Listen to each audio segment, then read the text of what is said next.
Total mayhem is erupting in Congress as Donald Trump's catastrophic and unlawful war continues to backfire, as Donald Trump now trying to surreptitiously evacuate U.S. bases in the Middle East, moving all of the equipment over to Israel while having our troops remain very vulnerable to Iranian strikes in these containerized barracks after Iran has been able to strike the early detection systems, the radar systems, and some of the other interceptor devices as well. Also, the U.S. running low on to having no interceptors at this point, as lots of top military officials are now leaking to the press, but we've been warning about that for months and months and months. Let me show you what was going down on Capitol Hill before Pete Hegseth was set to testify in Congress. Of course, we're covering that as well. You've got MAGA Republican Senator Jim Banks of Indiana saying that Donald Trump has brought peace to the Middle East and that he's done so much for lasting peace with the Abraham Accords. Things have never been better in the Middle East, according to the MAGA Republicans right now, as articulated or not articulated by Jim Banks. Let's play it. President Trump has done so much to bring long-term, lasting peace to the Middle East. The Abraham Accords in the first Trump term, and now what he's doing in this term to wipe out Iran's military, to wipe out their ability to have a nuclear weapon, and to prevent them from funneling money to Hezbollah and Hamas and terrorist proxy groups. And you go from MAGA Jim Banks to MAGA Mike Johnson. MAGA Mike Johnson was asked by a reporter, all right, we're 5 months in. There have been tons of casualties. We know the death toll now around 18 killed in action. The injuries, I believe, by the way, the fatalities is more.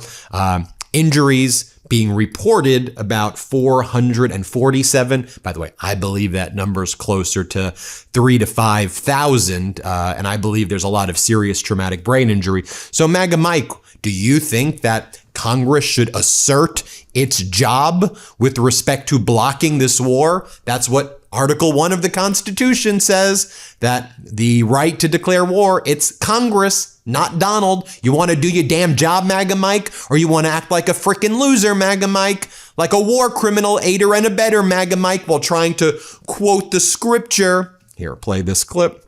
The administration is working very hard. The commander-in-chief and the whole Department of War, they're working very hard to bring this to a resolution. There's a lot of discussions about how that will be done. We're all closely watching those developments, of course. I don't think an AUMF is in order right now. I think we need to bring this to a resolution. Look, I think it's important for all of our international partners, this is my personal view, to have a role in this. I mean, we've got all of our allied nations through NATO. We've got the Arab countries over there, the Gulf states that are in closest proximity to Iran.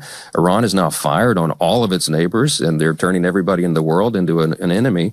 And I think this is an important moment of history for all of the world community to decide how they want to handle this. It shouldn't just be America's obligation. My view is that everybody needs to play a role. So we'll see how that develops. I think we have to allow the space to do that. And I know that this administration is working around the clock to resolve that in a way so they don't suffer any more troop losses. This is a great tragedy. It shouldn't happen. But it is a very important objective that I believe we've achieved to ensure that the largest sponsor of state of terrorism does not have a nuclear weapon. That would be a disaster for everybody, and everybody around the world understands that. Now we got to wrap it up. Yes, ma'am. Fourth row. Going to another MAGA Republican, Pete Sessions. Donald Trump would come on my show, and this is why he was great. There was no filter. I go, Donald, Angelina Jolie, she's one of the most beautiful actresses in the world. She's a 6, Now, who says that? Most people, if they're having that thought, keep that pretty guarded. Not Donald. He was right into it. Ivanka Trump. You know who's one of the great beauties of the world, according to everybody? And I helped create her? Who? Ivanka. Most beautiful girl in the world. I would marry her. These types of things. I was going to say sex, Donald Trump said, live on a talk show. But I can't relate that to her. He was answering a simple, harmless question. What's your favorite thing in common with your daughter? One that could have been answered in a single innocuous word, the way his own daughter had just answered it moments before. Ivanka had answered first, sweetly. Real estate or golf? Trump's own answer stopped the room. Welcome to USA Press. We've covered part of the Howard Stern archive before, the Melania billboard material, the right price line. Tonight we're going further into the material about Ivanka, specifically that deserves its own full reckoning, because it is considerably more disturbing than anything we've previously detailed. And then we're pivoting into a genuinely explosive Senate hearing that happened in just the last day, where Trump's own defense secretary got grilled on camera over a war that has now cost the country $37.5 billion. Let's start with the full, real, documented record on Ivanka, because these are not internet rumors. They are transcribed, verified, independently reported quotes from Trump's own 15 hours of recorded conversation with Howard Stern, an archive compiled by the research site factba.say and covered extensively by Newsweek, Salon, and multiple other outlets in 2017. In one 2004 exchange, Stern asked Trump directly whether he could refer to Ivanka using a specific crude phrase, calling her a piece of ass. Trump's answer, verified across multiple outlets reporting of the same recording: yeah. One word. No hesitation, no pushback, no father stepping in to say that's not an appropriate way to talk about my daughter. Simple agreement. It gets worse. In a separate 2006 appearance, Stern and Trump discussed whether Ivanka had undergone breast augmentation surgery, with Trump describing his own daughter as having always been very voluptuous while denying she'd had implants. Salon's own reporting on the full archive documented an extended monologue Trump delivered about Ivanka that same year. She's 6 feet tall. She's got the best body. She made a lot of money as a model. A tremendous amount. And then she went cold turkey and gave it all up because she had to go to college, because I wanted her to go to college. Read that sequence again. A father discussing his daughter's body, her modeling income, and her educational choices, all in the same breath, on a I'm very happy with what I'm seeing right now, he said. I'm very happy, he says. This will make Iran want to negotiate with us. We bomb them more, that will make them want to do a deal. Are y'all idiots? I mean, are you really that stupid or that malicious or both? You believe your lesson from the last 5 months, bomb them more, and Iran's going to be like, you know, I'm going to negotiate with them. And also, stop pretending that you've obliterated them. What are you even destroying if you claim that they were totally obliterated 5 months ago? Nothing that these Trump MAGA losers say makes any sense at all, because they are liars and they are vile scum. Just getting our troops killed, aiding and abetting genocide. What the hell are these people doing? Here, play this clip. They are now moving forward to hit key rail sites, key sites of traffic.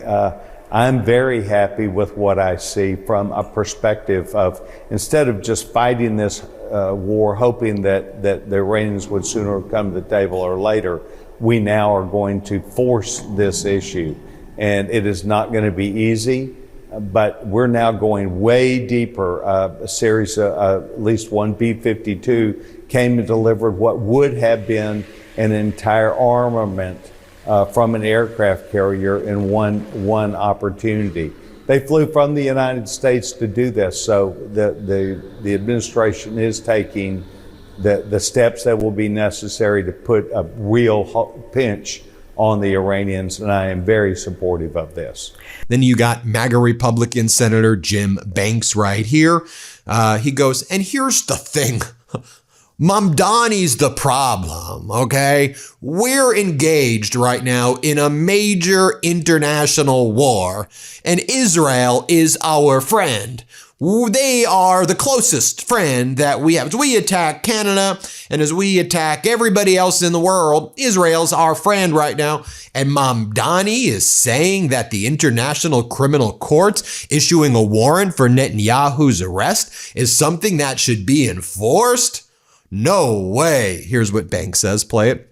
We're engaged in a major international war, and Israel is our ally to take out the bad guys in Iran and make sure that they never have a nuclear weapon, because we know what will happen if they do. And Israel is our cherished ally and an important part of that strategy to accomplish that. So it just goes to show how radical this mayor is, who is the leader of the Democrat Party today. And we can't ignore what he's saying, but we have to recognize that this shows the cancer that has infected the Democrat Party today. More MAGA Mike over here, who's asked, hey, MAGA Mike, Mega Mike, do you think this is a good strategy for Donald Trump to spend now until midterms relitigating the 2020 election that he lost? Oh, I didn't hear that he did that at all. I just heard that he said that he wants integrity in the election. You know who the force for no integrity in the election? It's Donald Trump. You want to know, in my opinion, where the election fraud comes from? You, MAGA Mike, your party, Donald Trump, insurrectionist. That's the issue. What are you talking about? Oh, Donald Trump, he's just raised. You thought that national address was normal? Well, actually, if you thought that national address was normal and you believe that that was America at its best, which is what these MAGA say, no wonder you think the war in Iran is going well. However, for people who care about objective facts, for people who go, WTF America, what the hell is going on? By the way, pre-order WTF America right now. It comes out in October. But if you pre-order it now, it's really helpful. So please pre-order right now. Hit the QR code, or we have a link in the description below. But I digress. On my show, and this is why he was great. There was no filter. I go, Donald, Angelina Jolie, she's one of the most beautiful actresses in the world. She's a 6. Now who says that? Most people, if they're having that thought, keep that pretty guarded. Not Donald. He was right into it. I'll tell you the funniest is that I'll go backstage before a show. Yes. And everyone's getting dressed and ready and everything else. And, no men are anywhere. And I'm allowed to go in because I'm the owner of the pageant, and therefore I'm inspecting it. I'm inspecting. Right, I want to make sure that like everything is good. You're there. Yeah, the dress. Is everyone okay? They're standing there with no clothes. Is everybody okay? And you see these incredible-looking women. Nationally syndicated radio show to millions of listeners. Now let's connect this directly to the Wendy Williams moment, because it shows this was never a single strange radio exchange. It was a pattern that persisted for nearly a decade across completely different media formats in front of completely different audiences. In 2013, on the Wendy Williams show, Williams asked Trump and Ivanka, sitting together, what their favorite thing in common was. Ivanka's answer was innocent and immediate: real estate or golf. Trump's actual response, on camera, in front of a live studio audience: I was going to say sex, but I can't relate that to her. That is not a radio shock jock pushing him toward crude material in a controlled, adults-only format. That is Trump, unprompted, on a mainstream daytime talk show, volunteering that exact word in response to a question about his own daughter sitting beside him. It's worth reminding viewers of exactly how this archive came to exist, because the process itself matters for evaluating its credibility. In September of 2017, an anonymous source sent files containing 35 separate, unique interviews between Trump and Stern to the political research website factba.say, whose developers had spent months publicly requesting these recordings after realizing no comprehensive archive existed anywhere online. Multiple major outlets: Newsweek, Salon, AOL. Independently verified and reported on the same underlying recordings, meaning this is not a single source's characterization of ambiguous audio, but a cross-verified body of material that multiple separate newsrooms listened to and transcribed independently before publishing their own accounts. If you're finding this material as necessary as we do, hit that like button right now and subscribe to USA Press, because these are real, documented, verified quotes, not internet rumor. Stick around, because the second half of tonight's report involves a Senate hearing that just happened and a war cost figure that should stop you cold. It's worth including a few more concrete data points from that same archive, because the pattern extended well beyond Ivanka, specifically into a broader documented disregard for basic discretion about the women in his own life. Multiple outlets reported that across these same recordings, Trump boasted he could have had sex with Diana, Princess of Wales, discussed walking in on undressed contestants at his own beauty pageants, and admitted openly to cheating on his first wife, Ivana. That constellation of admissions, all captured on the same recorded archive, paints a portrait of a man for whom no boundary, not a member of the British royal family, not pageant contestants under his own employ. We care about facts, MAGA Mike, and you are a liar, and a liar that is killing us. Play this clip. If President Trump stopped relitigating the 2020 election and moved on from that once and for all.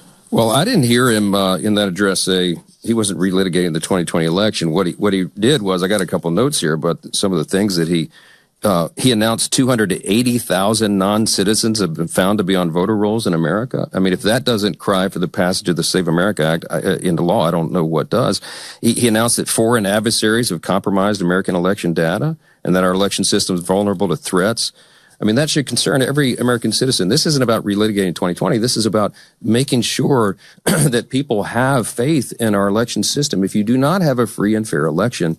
And then, of course, Steve Scalise, the other top Republican in the House, is like, the Bolsheviks. You know, every American wakes up and you know what they care about? The Bolsheviks are crushing America. The Bolsheviks. The Bolsheviks are doing it. How about you're the Bolshevik? How about you and Donald Trump behave like the Duma, that you all behave like Stalin, that you all behave actually, as Donald Trump said, I'd be the greatest communist, like Lenin, well, you take over corporations, okay? The modes and methods of construction and development and production, y'all take over. Trump, I would just promise everything and never deliver. Yeah, that's what you all do. You promise miracle cures, miracle fixes, most favored nations healthcare, which you don't deliver, Doge dividend checks. You said healthcare would be available and cheaper than ever, that everything would be affordable, electricity would be half off. Y'all lie about everything. But here, the Bolsheviks, let's play it. Look, the Bolshevik takeover of the Democrat Party is in full swing. And communism is on the ballot this November against freedom. Make no mistake about that. The lines have never been more clear in an election. Now I want to bring in Senator Andy Kim from New Jersey. Senator Kim, great to see you as always. And sadly, as always, you see Donald Trump doing things here and abroad with absolutely no plan, with malice, with recklessness. It is causing massive pain and suffering and psychological torture of people here in the United States, with the suffering economy, with healthcare being ripped away, with a government that not only doesn't care, but is affirmatively attacking the people. And that is, of course, related to what's going on abroad with this never-ending war, and with it being very obvious that when you have a con artist in chief saying, deal, deal, deal, I did the greatest deal, I did a deal, war, war, war, war, war, it's really disturbing and damaging and devastating. What do you make of this moment? Oh, I mean, this is such a dangerous moment, and I'm just so furious that we're here. I mean, the fact that we are months into this war. You know, I'm somebody who worked in national security. I was a diplomat. I served in Afghanistan. I've been in combat areas. And she's talking about, you know, what are you doing? She's studying algebra. And so what? And it's like, it was always embarrassing for me to walk in. It's too young. 30 is like a perfect age. Absolutely. She has enough life experience. Until she's 35. Too much life experience. What is it at 35, Howard? It's called checkout time. Not his own marriage was treated as off limits for exactly this kind of casual, on-air disclosure. Let's talk about how Stern himself has characterized this entire dynamic, because his framing matters. He told a reporter years later, I knew I had a guy who loved to talk about sex. I had a guy who loved to evaluate women on a scale of 1 to 10. These are avenues I went down because I knew it would entertain the audience. That is Stern's own honest account of his methodology. He understood exactly what kind of material Trump would readily supply, and he built entire segments specifically designed to draw it out. And it's worth noting Stern's own later comparison, made in the specific context of the Access Hollywood tape controversy. He dismissed Trump's grab them comments to Billy Bush as locker room talk, but added a pointed rebuttal of his own, that he had personally never been in an actual locker room where anyone said anything like that. Coming from a man who has spent decades hosting exactly the kind of unfiltered, hyper-masculine radio environment locker room talk defenses typically invoke, that specific correction carries real weight. It's worth including the fuller scope of that 1 to 10 evaluation system before diving into the Ivanka comparison specifically, because it establishes the exact framework Trump was using when he later measured his own daughter against it. According to Salon's own catalog of the archive, Trump rated Angelina Jolie a solid 7, specifically criticizing her lips as too big and clarifying that a 7 is not a 10. He described Kim Kardashian by focusing entirely on her body, calling one physical feature seriously big. He rated Ellen Nordegren, Tiger Woods' ex-wife, a solid 9, explaining that 10 is very, very sacred territory.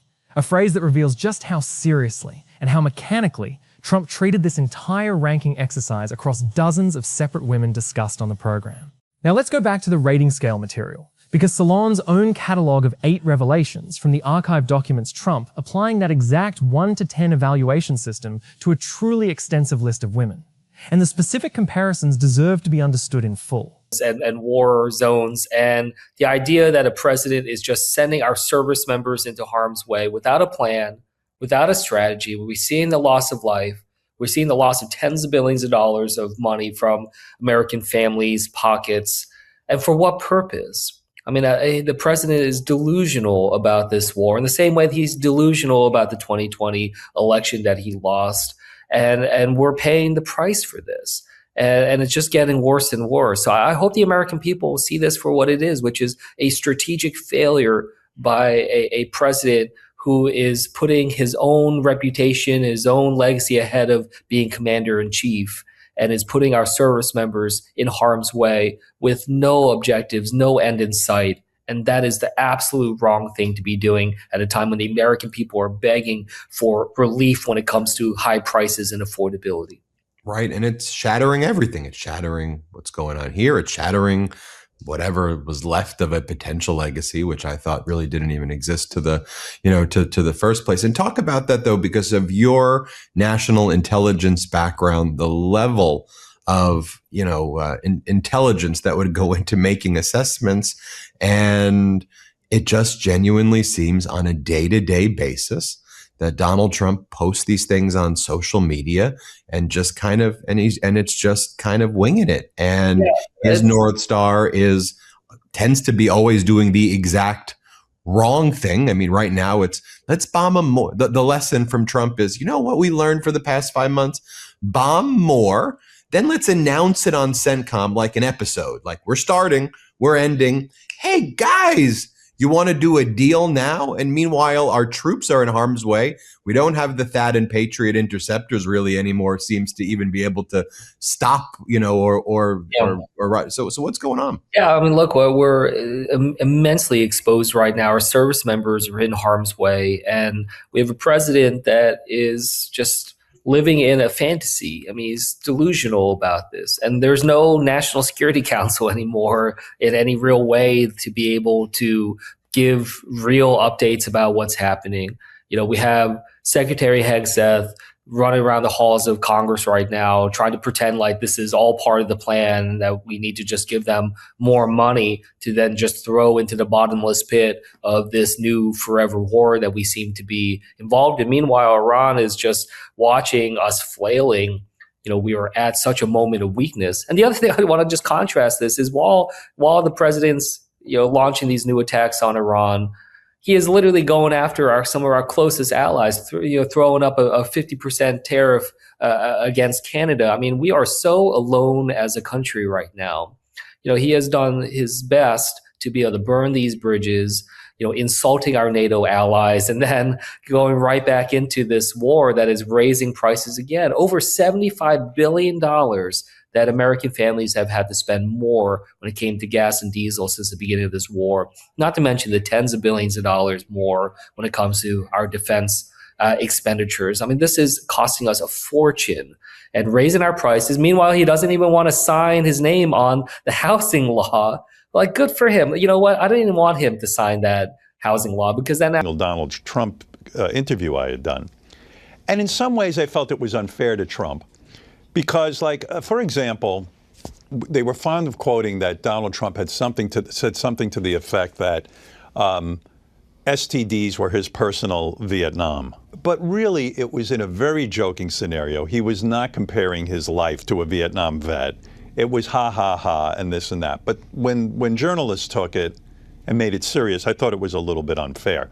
Having said that, though, asked about actress Charlize Theron, Trump's actual answer was, I think Ivanka is much better looking than her.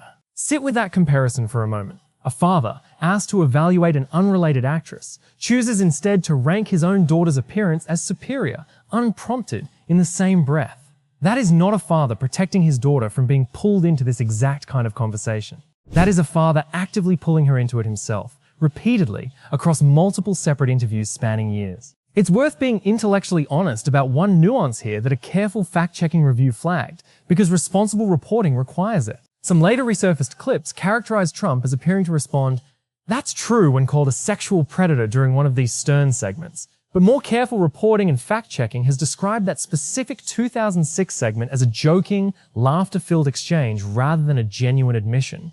meaning not every viral clip drawn from this archive holds up to the same scrutiny as the core, verified material we've detailed above. That distinction matters. The piece of ass agreement, the voluptuous comment, and the Wendy Williams sex answer are all independently verified across multiple outlets with clear documentary sourcing. Other, more sensationalized framings of the same broader archive deserve more caution before being repeated as fact. Let's turn to the looks down on me quote, because we mentioned it in our earlier coverage, but the fuller context deepens it considerably. In a November 2004 exchange, Stern asked whether Ivanka was dating anyone, and Trump described her as dating a blue blood from Bedminster, New Jersey, adding, "My daughter's becoming a blue blood. She's becoming very white shoe." That's true. Stern joked that Trump should introduce her to him instead, and Trump's actual response verified across multiple outlets. "I think my daughter looks down on me." She said, "Oh my God." The sentence trails off in the actual recording, unfinished, which is itself revealing. Whatever Ivanka reportedly said in response to something her father did or said, Trump either couldn't or wouldn't complete the thought on air. That is a rare moment of genuine, unguarded vulnerability buried inside an otherwise crude, performative interview. A father admitting, almost involuntarily, that his own daughter's private reaction to him was something closer to embarrassment than admiration. It's worth adding a bit more context about the actual reception of that Wendy Williams moment, because it demonstrates this was not simply a private embarrassment quietly absorbed and forgotten. The exchange resurfaced repeatedly in political coverage during Trump's 2016 campaign, generating what AOL's own coverage described as widespread social media reaction and controversy each time it recirculated, precisely because the moment had been captured on camera on a mainstream program, with no ambiguity about tone or context the way... Now he can't take any credit for it, because he did nothing for it. All he's doing is making things worse. Yeah, and with all of these things that he's doing, we're losing. I mean, we are losing everything he does, and what else would you expect from a lifelong loser?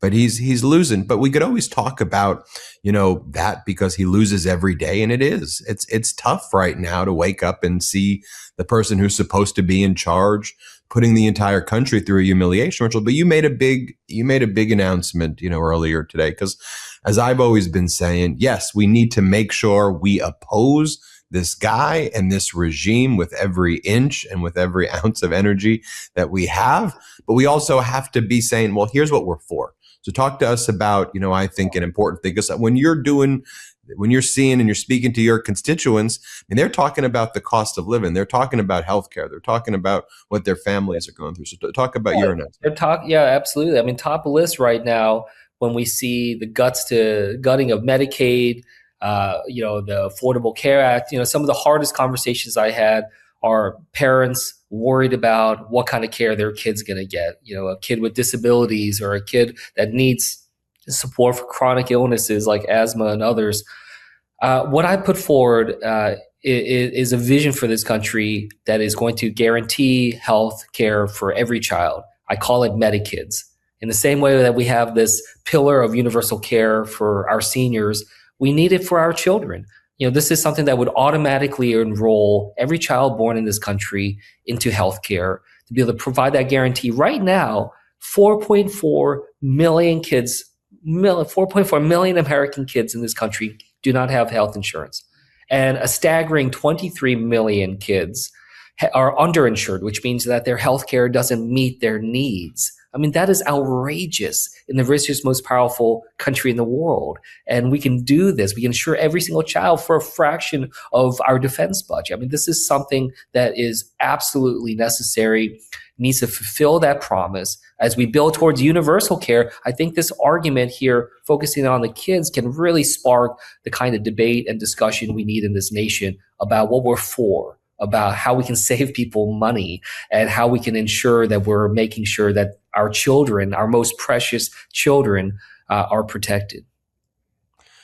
So for our listeners and our viewers who are watching this, though, they'll say, great, but with the Republicans, some radio banter might carry. Ivanka's own genuine, unprompted answer, real estate or golf, sitting right next to her father's unsolicited alternative, is precisely what made the clip so viscerally uncomfortable for audiences encountering it for the first time. Let me give you my full analysis of why this specific body of material deserves more sustained attention than it typically receives.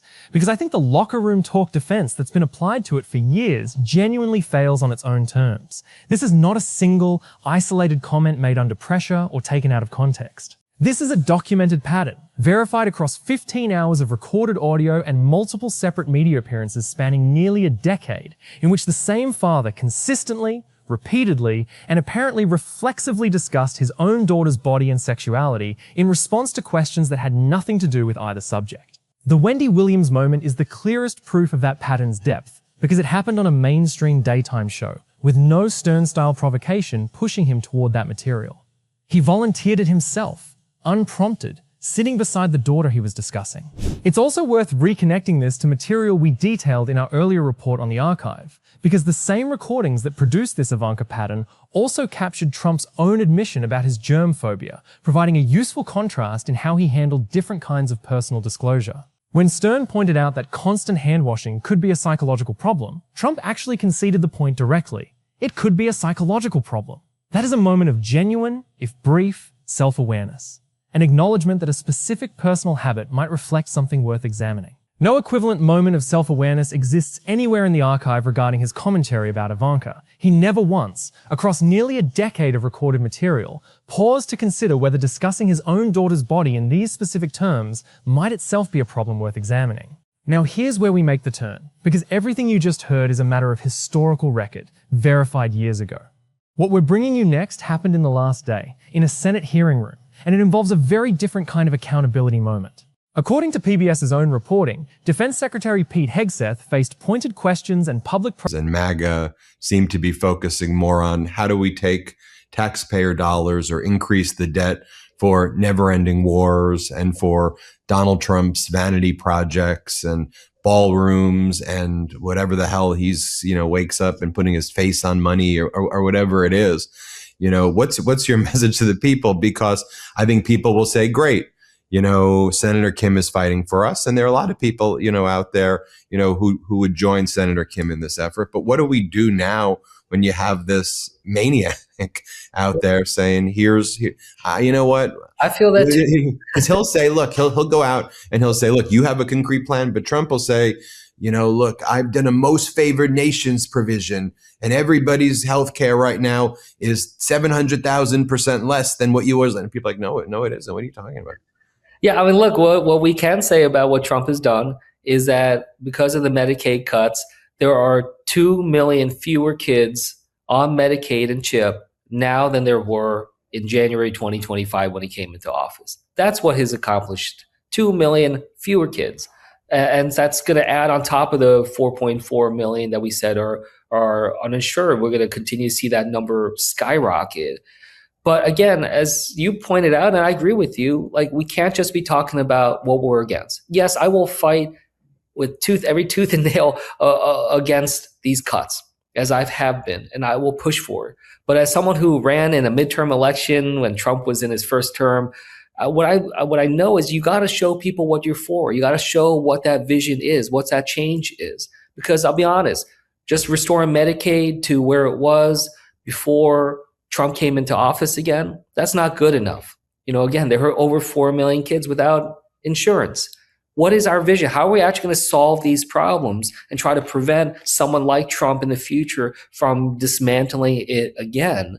And so I really do believe that we need to show the voters, show the American people. Defense Secretary Pete Hegseth was just ripped to shreds at a Senate hearing. He was at the Senate testifying under oath, demanding $1.5 trillion more for the catastrophic war in Iran. He wanted close to $90 billion urgently. He said that they needed immediately. And then he says the biggest threat to the United States of America is if we don't urgently get $1.5 trillion. Let me show you as one by one, the senators ripped him. Even a MAGA Republican senator exposed that, yes, indeed, Hegseth is aware that China and Russia are helping Iran. But Hegseth, who previously kind of denied that, says, well, I can't really talk about this publicly. First, let me show you Hegseth storming out of the Senate hearing. The Midas Touch Network was there to try to ask him about his war crimes, about his future at The Hague, but he walked away from our reporters. Let's play this clip. Yeah, we're not moving. Secretary Jacob from TMZ, one question, and that is it. How are you going to end this war? Secretary, what's your message to the 18 dead military families?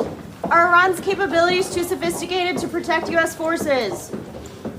Now let's get inside the hearing where Democratic Senator John Ossoff went through all of Hegseth's statements. On day 8, you asked this. On day 14, you said this. On day 20, you said this. So what is it, Hegseth? What is it? On day 14, you stated the following. Play this clip. On day 14 of this conflict, Mr. Secretary, day 14, nearly 5 months ago, you stated that Iran's military had been, quote, destroyed and, quote, made combat ineffective. That was on day 14 of the war. Was that an accurate statement?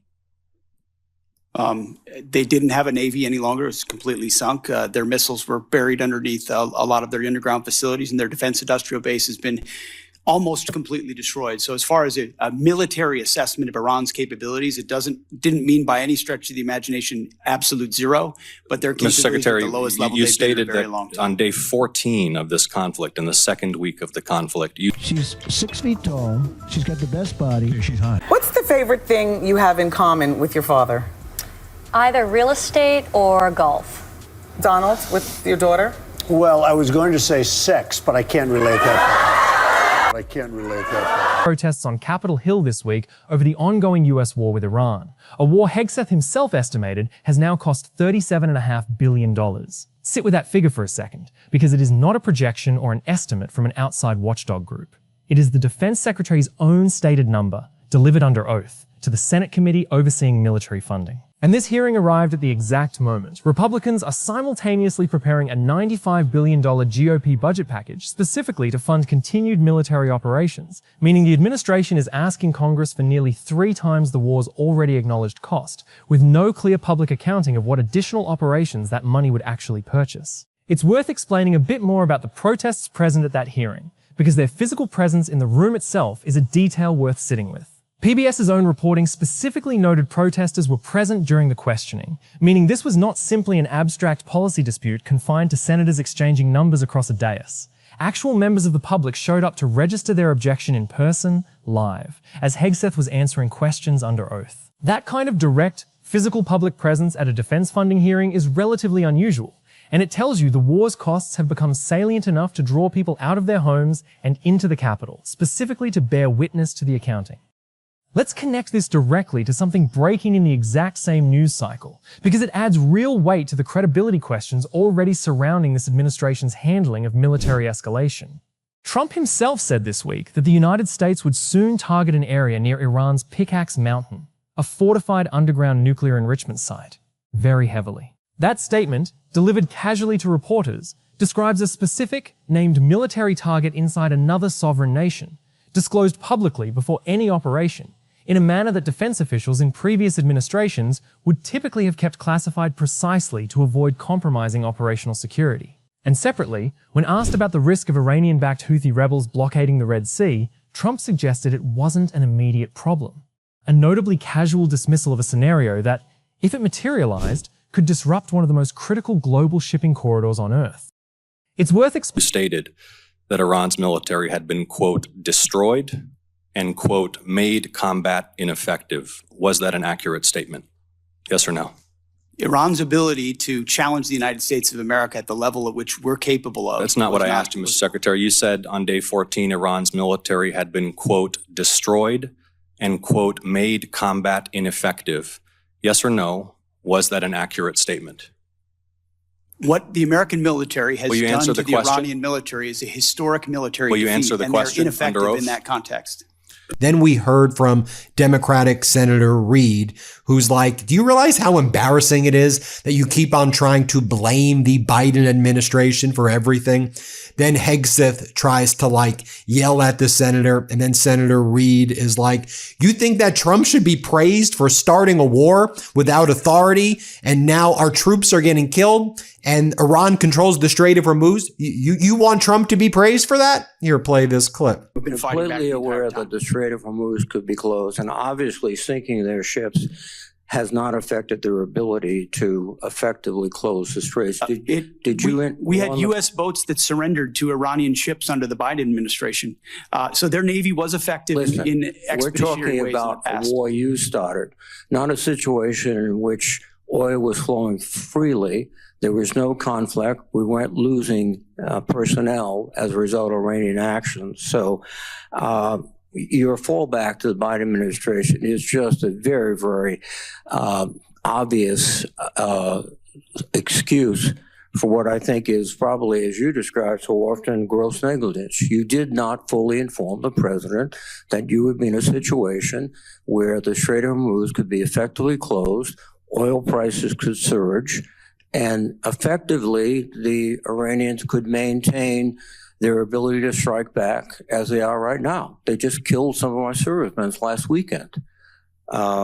This battlefield and all the dynamics of it, of which the chairman and I are responsible for ensuring the president understands every branch and sequel of what could happen, and we did. So the fact that those contingencies all were part of the possibility, and we understood that, is all the more reason why President Trump deserves the kind of praise he should get for undertaking this effort, having the courage to ensure that crazy Islamists can't have a nuclear weapon to hold us at issue. And he's been willing to stay committed to that regardless of the challenges. Excuse me. So he should be praised. He should be praised for starting a war without authority, creating a situation in which the world economy is suffering tremendously. We have to have extra money for our farmers, and we have no outcome, at least no relief. He was very susceptible to flattery. And if you gave, and I noticed this in your interviews with him, you would throw out something like, your poll numbers, I've never seen anything like this. And well, it's a definite technique. It washes over him. Yes, it's a technique. It always starts out, notice I call him in every interview, Mr. Trump. Now, this is before he was president, Mr. Trump. That's intentional. Oh, absolutely. Someone had asked me, said, why do you call him Mr. Trump? I said, because it loosens him up. He feels respected. He feels good about himself. Now he's going to roll. He's going to open up to me. When you step back, this whole story is just peak modern politics. A friendship that worked perfectly fine in the wild world of entertainment completely fell apart under the pressure of the White House. You think he's the same person that you interviewed now? Yeah, I do. I think he's the same exact person. When I know of Donald and his relationship with his father, it sounds traumatic. It sounds like the father was very domineering. The father expected a lot of him. And the father, I don't know, there was military school. You read these drips and drabs and you go, wow. I can assure you he's been traumatized because, Donald... Explaining exactly why a fortified underground nuclear enrichment site like Pickaxe Mountain represents such a strategically significant target, because the stakes of that specific location go beyond an ordinary military strike. Facilities of that kind are typically built deep underground precisely to withstand conventional bombing, meaning any successful strike would represent a genuinely significant escalation in the campaign's technical scope and destructive intent, well beyond the kind of surface infrastructure targeting. Bridges, energy grids. That Al Jazeera's own reporting says has defined the war's 7th consecutive night of strikes, announcing that specific target publicly, in advance, rather than allowing an operation of that magnitude to unfold with the element of surprise intact, represents exactly the kind of casual disclosure that career military and intelligence professionals have historically treated as a serious operational security failure. Let me give you my full analysis of why the Hegseth hearing matters so much more than a typical budget briefing, because I think it represents a genuine, rare moment of the war's actual costs being stated plainly, under oath, rather than filtered through primetime speeches and truth social posts. $37.5 billion is not an abstraction. It is real, appropriated taxpayer money, spent across a conflict that began in February and has now stretched past 5 months with, according to Al Jazeera's own reporting from Tehran, no end in sight, even for residents living inside the country being targeted. And the fact that senators felt compelled to grill Hegseth publicly, with protesters present in the hearing room itself, tells you the political patience for this war's mounting costs is genuinely eroding, even within a Republican-controlled Congress that has generally shown itself reluctant to challenge this administration directly. It's worth connecting this specific war cost accounting to the broader pattern we've documented across this channel regarding this administration's approach to government spending generally. CNN's own reporting has separately described the federal government as a shell of our former self, specifically citing how Trump and Musk's earlier spending cuts across federal agencies have hampered basic government readiness amid this exact Iran war, meaning at the precise moment $37.5 billion has already been spent on the conflict itself. Other agencies have simultaneously been operating with reduced capacity due to unrelated austerity measures. That realistic outcome in sight yet. Let me switch to more cross-examination right here from Senator Ossoff, who said, okay, let's go back to the very beginning. March 8th. Here's what you said. Response. Play this clip. States of America, which went toe-to-toe with them in Iran, couldn't. You stated on March 8th, day 9 of the war, on 60 Minutes, you assured the American people of Iranian surrender. Does that remain your prediction? Ultimately, Iran will never have a nuclear weapon to threaten the United States of America. That has been the objective, and it remains so. So just to review, you will not answer whether your statement made on the 14th day of the war that Iran's military had been, quote, destroyed and made combat ineffective was a truthful statement to the American people as you sit here and ask for tens of billions more for the conflict. Senator's time has Had a historic and effective military campaign against the largest state sponsor of terrorism. Won't answer the question. Senator Peters. I like that Senator Ossoff asks these basic questions, short, using Hegseth's words. You said that we achieved every single objective. Was that an accurate statement when you said we achieved every objective 4 months ago? Perfectly framed question. And then I want you to watch Hegseth squirm. Play this clip. Before, not even close. It doesn't mean it doesn't have capabilities. Mr. Secretary, you stated we had, quote, achieved every single objective. Was that an accurate statement 4 months ago? The main objective of this was to ensure that Iran never gets a nuclear weapon. Their main sites were obliterated. We're watching over them, and we're holding that issue. If they don't give them up at the table, there's other ways we can take them away. Early in the conflict Iran will on never day have 3, a nuclear Mr. weapon. Secretary. Then we heard from Democratic Senator Durbin, who said, so I'm trying to understand this. You want this supplemental funding on an emergency basis of what, close to $90 billion immediately, $87.6 billion. But you still have $75 billion in unobligated funding. It means you have it set aside for situations like this. So what are you doing with that? Oh, Biden was so bad that we need the money. Huh? That's what you're blaming it on? How about you don't bankrupt the Defense Department? Last year you had $1.1 trillion. You still have $75 billion left. You claim, and you know that Hegseth is lying here, that the war cost $37.5 billion.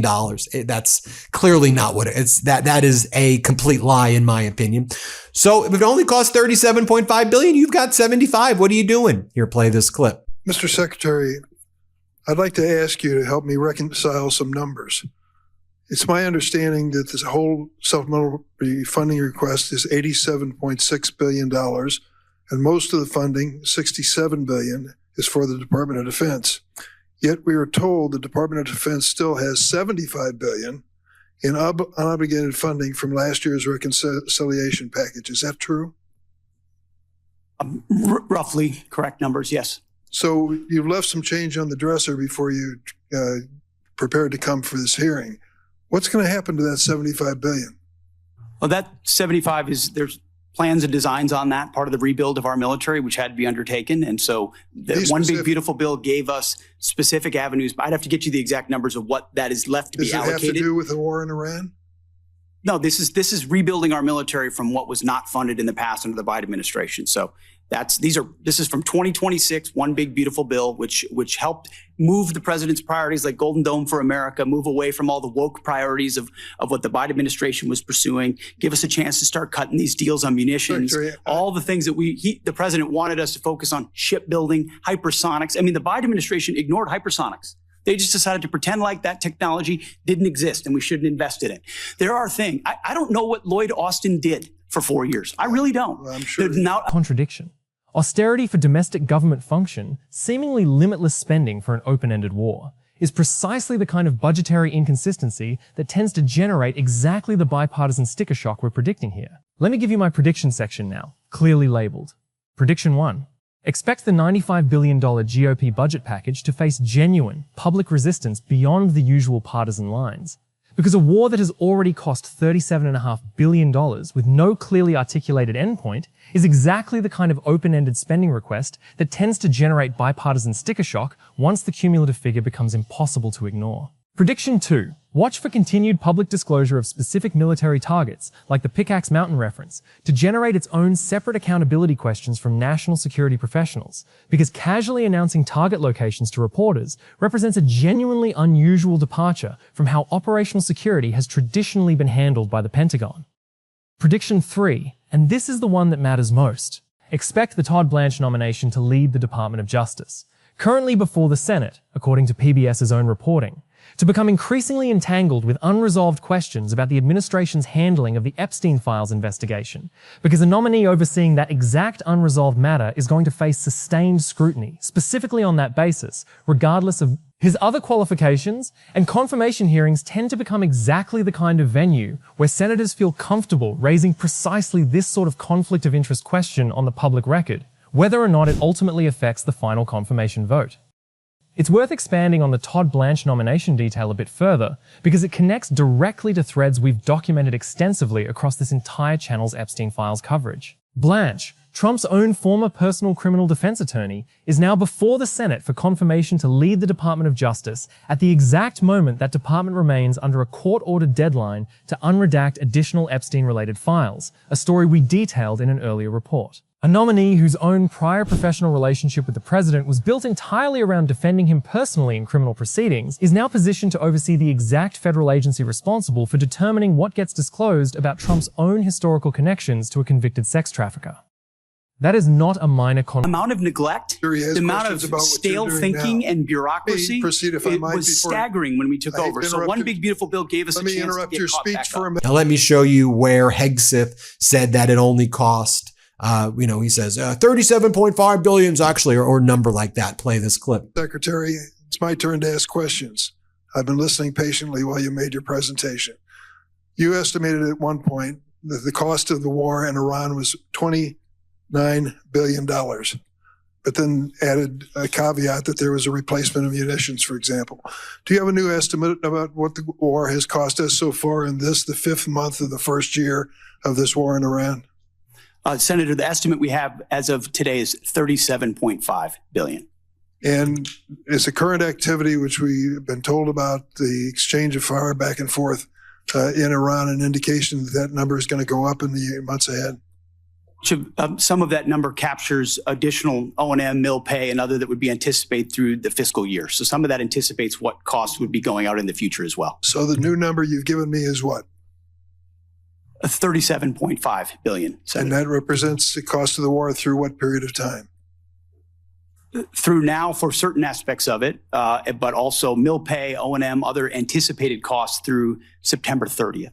Senator. And then Pete Hegseth goes on to say, we need $1.5 trillion urgently. Here, play this clip. You know what that means? That means $1.5 trillion.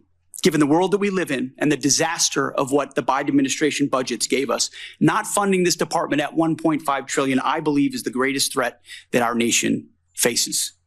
Either we invest in our warriors at this moment of step change on the battlefield and growing threats, or this is all just talk. Show you over here next, you had Senator Murray cross-examining Hegseth right here. And she goes, you said to Iran that it would be completely against international law for them to charge tolls in the Strait of Hormuz. But then Donald Trump said that he wants to charge tolls in the Strait of Hormuz.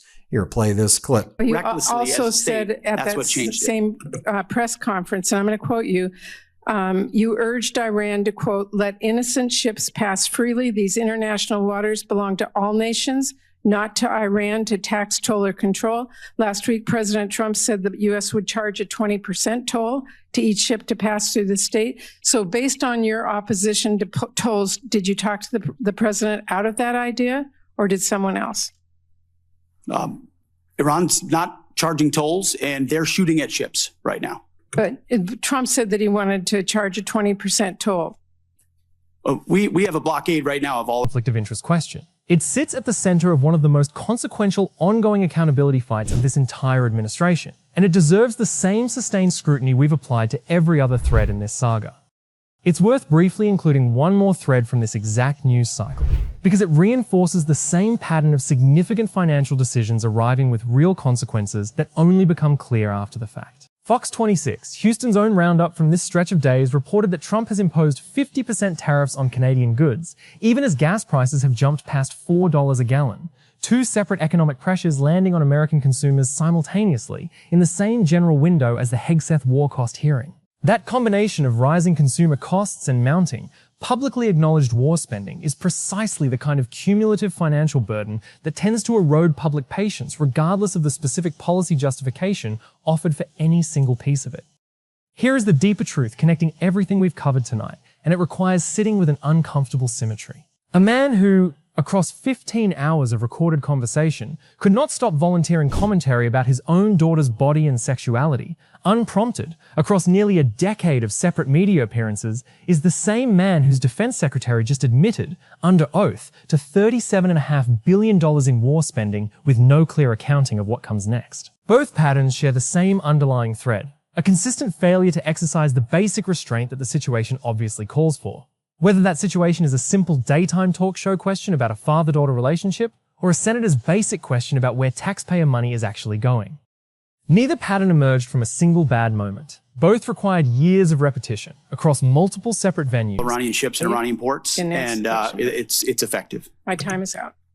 Then there were protesters throughout this who were protesting Hegseth. I'll show you this clip right here. Base budget request, 1.5 trillion.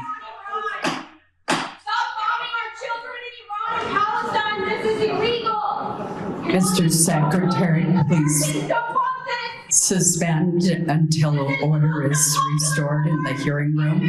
We will begin the timing clock since you've been interrupted twice.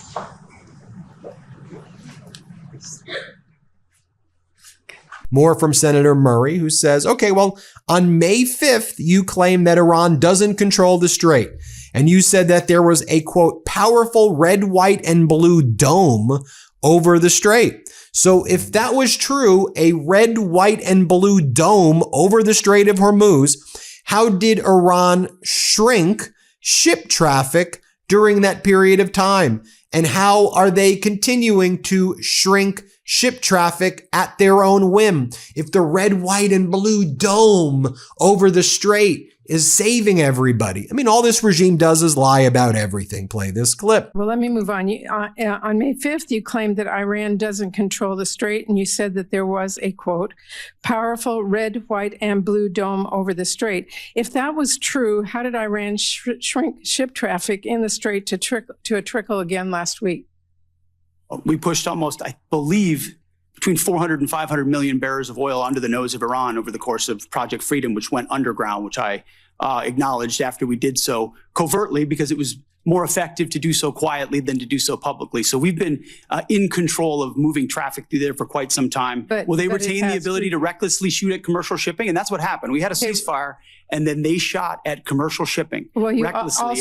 Then when Senator Peters was cross-examining Hegseth, Hegseth's response was, sir, you have Trump derangement syndrome, sir. You have Trump derangement syndrome. Play this clip. Secretary Hegseth, if you listen to my comments, you would have heard me say how amazing our warfighters are. I heard failure. The word heard, I heard exactly I will tell you how I use the word failure, because I use the word failure to their leaders. You, sir, are the failure, not the men and women who are on that front line, not the men and women who hold up their honor with distinction. But if there's a lack of a winning strategy, they're in harm's way. Their leaders have failed them. And that's what's happening. We have political leadership. You don't have a strategy. You don't have a long-term plan to actually win this war. Win the war.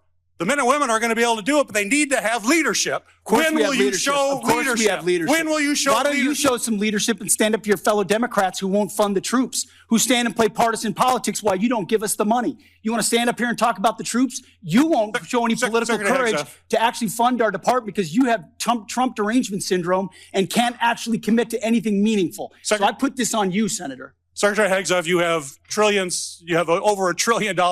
Because Donald would come on my show. I mean, look. Does it make you feel bad or good? Well, look, I did not vote for Donald Trump. I go into great lengths in this book, and I think people will be interested in this. Hillary Clinton, you know, like in Moby Dick, I was chasing her. She was my obsession. I wanted to see Hillary Clinton win. And I thought if she had come on the show, the way I helped Donald was I let him come on and be a personality. Whether you liked him or not, people related to him as a human being. In front of multiple separate audiences to fully reveal themselves as exactly what they are. Not isolated lapses in judgment, but consistent, documented characteristics that simply kept expressing themselves, unprompted whenever the opportunity arose. That is the through line worth carrying out of tonight's report, regardless of which specific half of it stays with you longest. This is USA Press. If tonight's report gave you the full, documented context on material that's too often reduced to a single out-of-context clip, hit that like button right now. It costs you 1 second, and it puts this reporting in front of thousands more people who need the complete picture, especially given how easily a decade-spanning pattern like this gets flattened into a single soundbite instead of the fuller. More disturbing record it actually represents. Subscribe to USA Press and turn on notifications, because between the Hegseth budget fight, the Blanche nomination, and whatever comes next in this war, we are not going anywhere.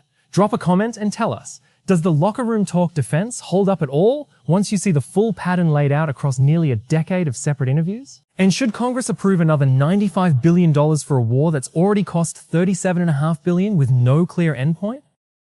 We want to hear where you land. Stay sharp, stay informed, and remember, a pattern repeated across a decade stops being an accident and starts being a character reference.